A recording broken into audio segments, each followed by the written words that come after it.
Unismu. Bisa dijelaskan Bang, kronologinya itu? Ya, benar pada hari Minggu tanggal 1 ya, tanggal 1 Desember 2018 sekitar jam 12.00 ya, telah terjadi pencurian dengan pemberatan di depan pintu keluar kampus Unismu ya. Seorang mahasiswa Unismu yang sementara kuliah di dalam kemudian dicuri motornya di depan kampus.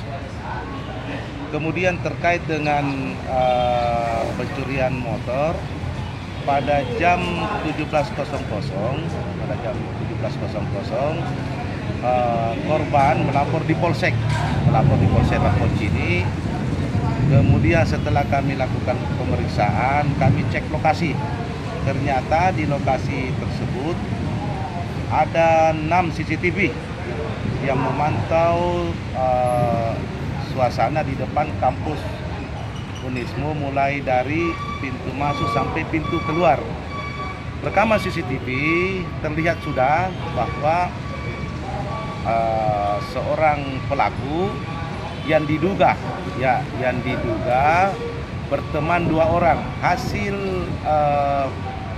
rekaman CCTV yang dibuka oleh Ketua Kepala Pengamanan bahwa disinyalir ada 2